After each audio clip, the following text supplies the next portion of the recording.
হাসির রাজা, জ্ঞানের রাজা, রসিক রাজা। কি গো, কতদিন হয়ে গেল তোমাদের রাজসভা বন্ধ? হ্যাঁ, আচ্ছা, মহারাজ যদি বেতন দিতে না পারেন তাহলে রাজসভা খোলা রেখে কি লাভ বলো তো? বলি বাড়িতে যা চাল আছে তাতে এক সপ্তাহের বেশি আর রান্না হবে না কিন্তু। হ্যাঁ, সেই জন্যই তো হিসেব করছি।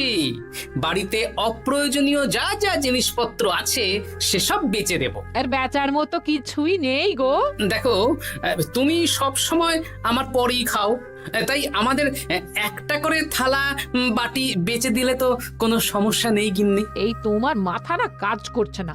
যাও বাইরে ঘুরে এসো, পারলে বাজার থেকে ধার করে হলেও একটু চাল নিয়ে এসো। দেখি যদি কোনো সহৃদয় ব্যক্তি চাল দেয়।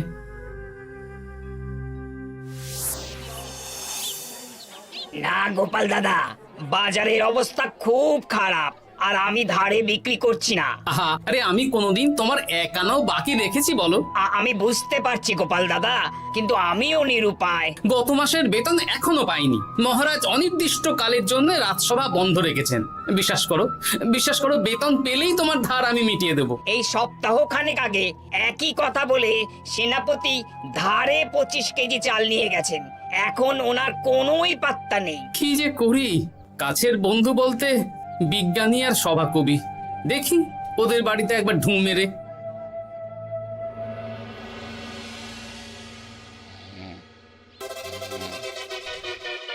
কৃষ্ণনগর, কৃষ্ণনগর, কৃষ্ণনগর শূন্য। হ্যাঁ, এবারে একটা মোহরও নেই। জাহাপানা সর্বনাশ হয়ে গেছে। কি হলো? পালে বাঘ পড়েছে নাকি? এই ঘুমের 12টা বাজিয়ে দিলে। জাহাপানা, এবারে কৃষ্ণনগর থেকে একটা মোহরও খাজনা আসেনি। হ্যাঁ, বলো কি?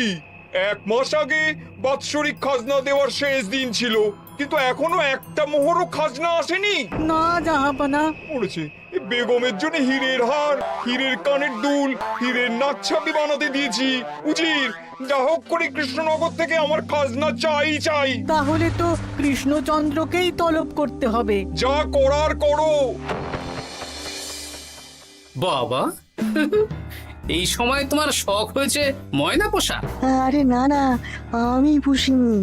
একটা পশ্চিমের গ্রামে কদিন আগে ঘুরতে গিয়েছিলাম। আচ্ছা, ওখান থেকে নিয়ে এসেছো? না, তাও আনিনি, ছোলা খেতে দিয়েছিলাম। দেখি তারপর আমার পিছনে পিছনে উড়ে উড়ে চলে এসেছে। বাহ বাহ বাহ, এ তো ভালো কথা। বিয়ে তো করলে না, তাও একটা সঙ্গী জুটেছে। এ যে সে পাখি নয় গোপাল, এ ময়না কথা বলে, দেখবে। এই ময়না, বলো তো গোপাল এসেছে। আরে বাস, বলো তো গোপালের ভুঁড়ি আছে আমার নেই। বেশ বেশ বেশ। এ ভোরবেলা আমার কাছে আসে, সারাদিন আমার কাছে থাকে, আবার সন্ধে হলেই নিজের বাসায় নিজে নিজেই ফিরে যায়। বুদ্ধিমান পাখি। ওই গ্রামে শাখে শাখে ঝাঁকে ঝাঁকে ময়না। বেশ, বুঝলাম। তা বিজ্ঞানী, তোমার কাছে আমি আসলে একটা দরকারে এসেছি। বলো কি দরকার? আসলে ওই টানাটানির সংসার চলছে, বুঝলে। বাড়িতে চাল বাড়ন্ত, কদিন পরে হাঁড়ি চড়বে না। তুমি কিছু পয়সা ধার দিতে পারবে? আরে এমন করে বলছো কেন? আমার তো সংসার নেই, এত খরচও নেই। তুমি বাড়ি যাও, আমি 2 বস্তা চাল পাঠিয়ে দেব। ধন্যবাদ বিজ্ঞানী, তোমার মতো বন্ধু পাওয়া মুশকিল। বন্ধুত্বে এইসব ধন্যবাদ দেওয়ার দরকার নেই, একে অপরের পাশে থাকলেই হলো।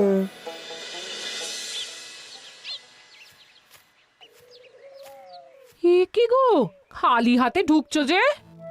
বিজ্ঞানী আমাদের 2 বস্তা চাল পাঠাবে, তাই কিছুটা হলেও চিন্তা কমলো, বুঝলে। ওমা, এই তো সারা বাজার ঘুরে তো ধারে চাল পেলাম না, অগত্যা বিজ্ঞানীর বাড়ি গেলাম। উনি সত্যি তোমার বন্ধু? হ্যাঁ গিন্নি, জানি না কতদিন আমাদের রাজসভার সমস্যাটা চলবে। দেখি অন্য কোনো কাজে লাগতে হবে, বুঝলে। এই দেখো দেখো, যা করার তাড়াতাড়ি করো, এভাবে তো আর চলতে পারে না গো। কি নবাব বাহাদুর আমাকে ডাকছেন? হ্যাঁ, জাহাপনা আপনার উপরে রেগে আছেন।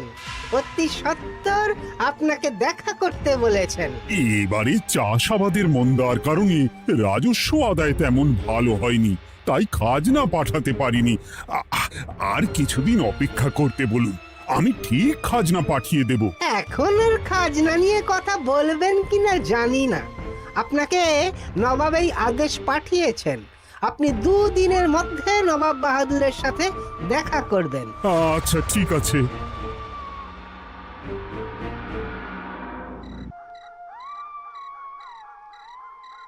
মহারাজ, এই বিপদের সময় আপনাকে একমাত্র একজনই সাহায্য করতে পারে, আর সে হলো গোপাল।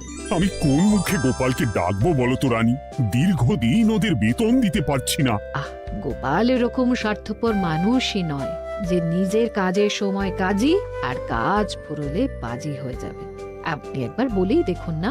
বেশ, তাহলে আগামীকাল সকালেই গোপালকে ডেকে পাঠাচ্ছি।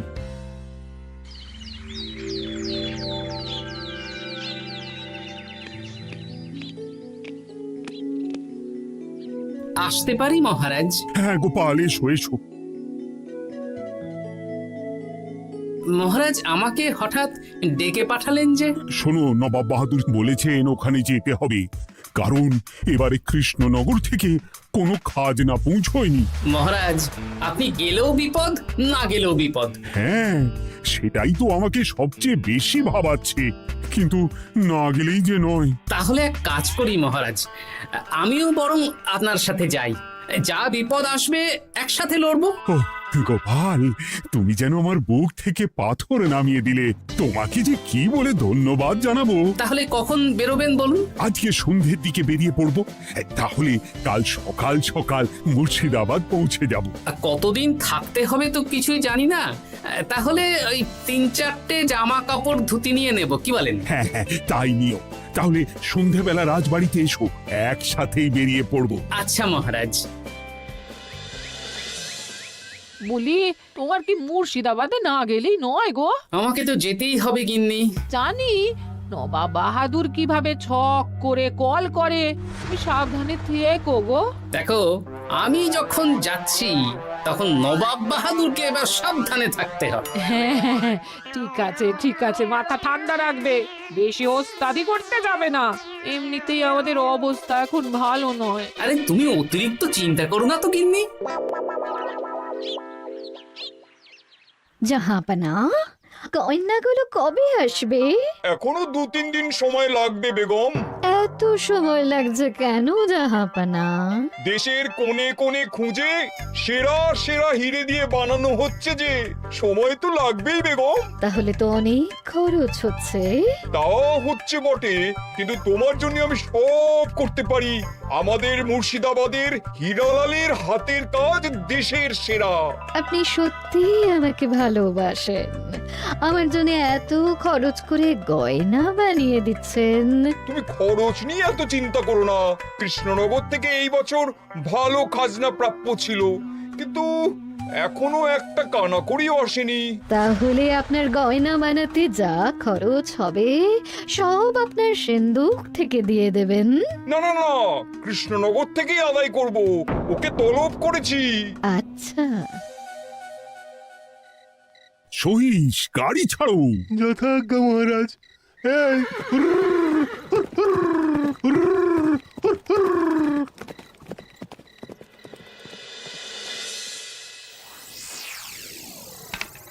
এত রাতে আবার কে এলো রে বাবা? খুলছি খুলছি।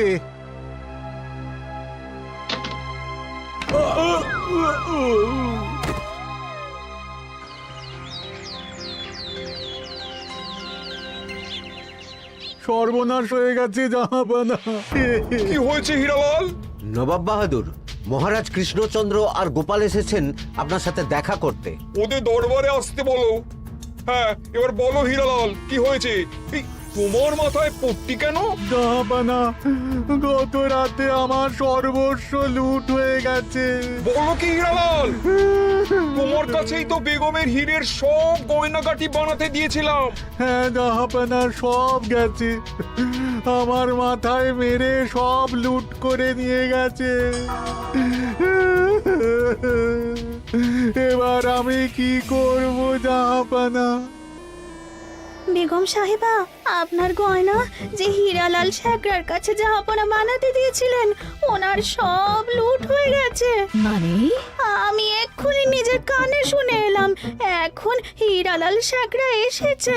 আমি এক্ষুনি যাচ্ছি। কি করব জাহাপানা? আমার তো সব শেষ হয়ে গেল। আমি কোনো কথা শুনতে চাই না। আমার ওই হীরের গয়নাগুলো চাই। চাই বললেই তো পেয়ে যাবে না। এখন এই গয়না শুধু নয়, হীরালালের সব সোনা দানা চুরি হয়ে গেছে। সেগুলো খুঁজে পেতে হবে। বিগত কয়েক বছর আমার মুর্শিদাবাদে কোনো চুরি ডাকাতি হয়নি। প্রত্যেকটা গ্রামবাসী সুখে শান্তিতে আছে। বাইরের কোনো শত্রু আসারও সুযোগ নেই। গ্রামের সীমানায় দিন রাত প্রহরী থাকে। যদি এসেও থাকে, পালাতে পারবে না। এবারে তাহলে চোরটা কে বুঝবো কি করে? এসব সামান্য চোর ধরার কাজ আমার কাছে নস্যি। জাহাপনা, আপনি যদি কৃষ্ণনগরের এবছরের খাজনা মকুব করে দেন, তাহলে আমি চোর ধরার ক্ষেত্রে সাহায্য করতে পারি। ঠিক আছে কৃষ্ণচন্দ্র, তোমার এই গোপাল যদি চোর ধরে দিতে পারে, তাহলে এবছরের খাজনা মুকুব। আগে আমি ওই শেখরার সাথে একান্তে কিছু কথা বলতে চাই। বেশ, প্রহরী প্রহরী, তুমি গোপাল আর শেখরাকে একটা ঘরে নিয়ে যাও। আসুন। এবার আপনি চুরির ঘটনাটা বলুন। চুরি না, ডাকাতি। সে যাই হোক, বলুন বলুন। গতকাল রাতে, তারপর সকালে জ্ঞান ফিরে ঘরে গিয়ে দেখি সব ফাঁকা। আমার ঘরের সাথেই লাগোয়া দোকান। আচ্ছা, দেখুন, আমি আপনার কথা শুনে আর একটু আগের যা আলোচনা শুনলাম, তার থেকে মনে হচ্ছে এই চোর স্থানীয় চোর। কি করে বুঝলেন? কারণ বাইরের চোর হলে তো এত নিখুঁত কাজ করা সম্ভব নয়। চোর নিশ্চয়ই আপনাকে ব্যক্তিগতভাবে চেনে। হ্যাঁ, এবার মশাই আপনি বলুন তো, আপনার কোনো শত্রু আছে? না, শত্রু নেই তেমন। আমার সাথে কারো সম্পর্ক খারাপ নেই। আর আমাদের পাড়ায় সবাই ব্যবসায়ী, সবাই সম্ভ্রান্ত লোকজন। বেশ, তাহলে সব ব্যবসায়ীদেরকেই রাখতে হবে। আমি নবাব বাহাদুরকে বলে দিচ্ছি, আপনি এখন আসুন। নবাব বাহাদুর, আপনি ওই গ্রামের সকল ব্যবসায়ীদের আপনার মহলে ডাকার ব্যবস্থা করুন। সবাই কিন্তু বেশ সম্ভ্রান্ত ব্যবসায়ী। সে হোক না, ওই গ্রামে তো সবাই ব্যবসায়ী, আর বাইরের কোনো লোক গ্রামে ঢোকেনি বা বাইরেও যায়নি। তাই যদি কেউ চোর থেকে থাকে, তাহলে ওই ব্যবসায়ীদের মধ্যেই আছে। বেশ, আমি সবাইকে আমার মহলে নিয়ে আসার ব্যবস্থা করছি। আর একটা ফাঁকা বড় ঘর চাই, যেখানে চোর ধরার পরীক্ষা হবে। আর সেই ঘরে আমাদের কৃষ্ণনগরের ঘোড়া চোর ধরবে। হ্যাঁ, ঘোড়া চোর ধরবে? হ্যাঁ, যে ঘোড়ার গাড়িতে আমরা এসেছি সেই ঘোড়া। যদি চোর না ধরতে পারো, তাহলে পুরো খাজনা তো গায়ের জোরে নেব, সাথে সাথে কৃষ্ণনগরটাও কেড়ে নেব। আমার উপর একটু ভরসা রাখুন নবাব বাহাদুর, আর যা বললাম করুন। বেশ, শুনুন, এই ঘরে আমার এক প্রিয় ঘোড়া আছে, আর সামনে একটা বালতিতে ছোলা সেদ্ধ রাখা আছে। আপনারা সকল ব্যবসায়ীগণ একে একে যাবেন, দরজা ভিতর থেকে বন্ধ করবেন, আর ঘোড়াকে এক মুঠো করে ছোলা খাইয়ে ফিরে আসবেন। তারপর কি বাড়ি চলে যাব? না, সবার ছোলা খাওয়ানো হয়ে গেলে আমি ঘোড়ার কাছে যাব, আর ঘোড়া কানে কানে আমাকে বলে দেবে কে চোর। তাহলে আর দেরি কেন, সবাই একে একে যাও।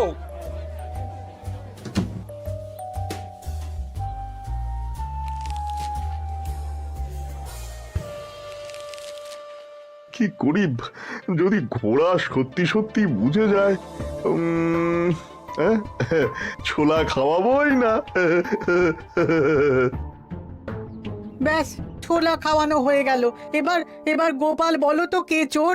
দাঁড়ান, ঘোড়ার মুখের কথা শুনে আসি। আমি বলে দিচ্ছি জাহাপানা, গোপাল এসব মস্করা করছে, সব মস্করা। ঘোড়া বলে দিয়েছে কে চোর। বলো গোপাল, কে চোর? তার আগে সকল ব্যবসায়ীর হাত দেখে আমি পরীক্ষা করতে চাই। সে দেখো, কিন্তু বলো কে চোর? দেখি দেখি না, দেখি আপনারটা। না, আপনিও না।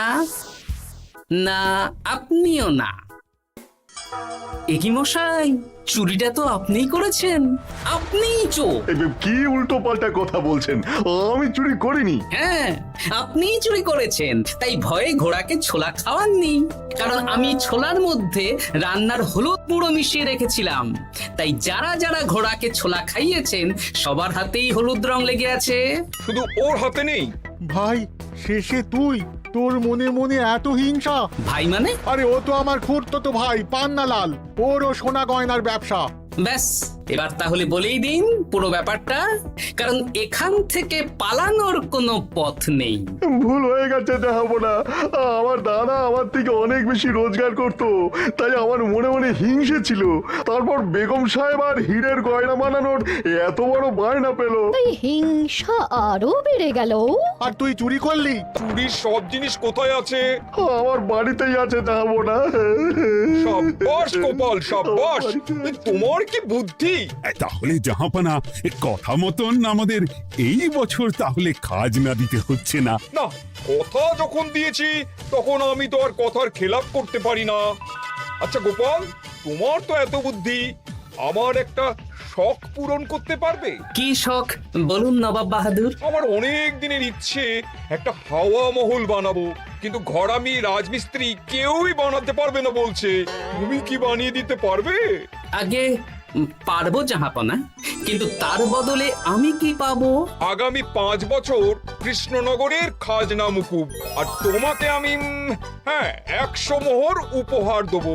বেশ, তাহলে আপনি আমাকে দিন 7 সময় দিন, আর 7 দিন পরে আমার বাড়ির সামনে চলে আসুন। হাওয়া মহল বানিয়ে রাখবো, আপনি নিয়ে যাবেন। বেশ, তাহলে 7 দিন পরে কৃষ্ণনগরে দেখা হচ্ছে। যদি না বানাতে পারো তাহলে কিন্তু আগামী 5 বছর কৃষ্ণনগরকে দ্বিগুণ খাজনা দিতে হবে, এই আমি বলে দিলাম। বেশ, রাজি।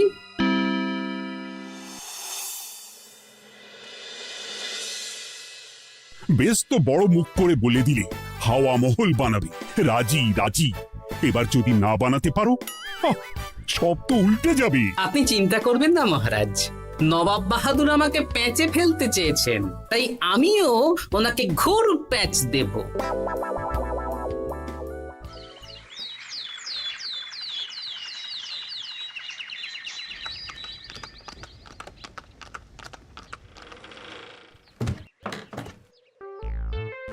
কি গোপাল, আরে কোথায় আমার হাওয়া মহল? 7 দিন হয়ে গেছে তো, তাই মহল দেখতে চলে এলাম। কাজ একদম শেষ পর্যায়ে, চলুন পশ্চিমের মাঠে চলুন। গিন্নি, তুমি মহারাজকে খবর দাও আর বলো পশ্চিমের মাঠে চলে আসতে। আরে তাড়াতাড়ি কর, তাড়াতাড়ি কর। ওই দেখুন, আপনার হাওয়া মহল তৈরি হয়ে গেছে। কই? উপরে দেখুন। ওরে, নবাবের হাওয়া মহল বলে কথা, ইট কথা হয়ে গেছে। এবার রং কর, রং কর। হাওয়া মহল রং করছি তো, এত তাড়া দিস না। আরে তাড়াতাড়ি কর, তাড়াতাড়ি কর। আরে এসব আবার কি? ময়না পাখি হাওয়া মহল তৈরি করছে? হ্যাঁ, হাওয়া মহল তো, তাই হাওয়াতেই তৈরি হচ্ছে। হাওয়া তো আর চোখে দেখা যায় না, আমি তৈরি করিয়ে দিয়েছি। এবার জাহাপনা আপনি নিয়ে যান। হয়ে গেল, এবারেও গোপাল দাও মেরে দিল। মানে আমি কি করে? সে তো জানি না জাহাপনা, আপনি বলেছিলেন হাওয়া মহল বানিয়ে দিতে হবে, আর আমি আপনার আবদার পূরণ করেছি। এখন আগামী 5 বছর আমরা খাজনা মুক্ত। সাব্বাস গোপাল। ওরে, রংটা ভালো করে কর, ভালো করে কর। নবাবের হাওয়া মহল। গোপাল, তুমি সত্যিই বুদ্ধিমান, তোমার বুদ্ধির জবাব নেই। শোনো, আগামী 5 বছর কৃষ্ণনগরের খাজনা মুকুব, আর এই নাও তোমার 100 মোহর উপহার। এবার বলো তুমি এই অসম্ভবকে সম্ভব করলে কি করে? আমি বুঝতেই পেরেছিলাম আপনার মুর্শিদাবাদের চোর ধরার পরে আপনি আমাকে যখন হাওয়া মহল বানাতে বললেন তখন নিশ্চয়ই কোনো উদ্দেশ্য আছে, কারণ আপনি তো মন থেকে চাননি যে খাজনা না দিয়ে আমরা মুক্তি পাই। তাই গোপাল এই চালটা চাললো। যদিও আমি গোপালকে একটু সাহায্য করেছি। কিরকম সাহায্য? কদিন আগে আমি বিজ্ঞানীর ঘরে গিয়ে দেখি একটা ময়না হুবহু মানুষের মতন কথা বলছে, আর বিজ্ঞানী বলল এরকম অনেক ময়না পাখি আছে। ব্যাস এই এক সপ্তাহ ধরে আমি ময়নাগুলোকে বিভিন্ন বুলি শেখালাম, আর ওরা সেগুলোই বলে চলেছে। নয়, হ্যাঁ। ওরে রংটা ভালো করে কর, ভালো করে কর, নবাবের হাওয়া মহল। মহারাজ 100 মোহর আপনি রাখুন। আমাদের সব সভাসদদের এই মোহর থেকেই আপাতত বেতন দিয়ে রাজসভা শুরু করুন। ধন্যবাদ গোপাল, তোমাকে আমার সভাসদ পেয়ে আমরা সবাই ধন্য। আর বিজ্ঞানীকেও।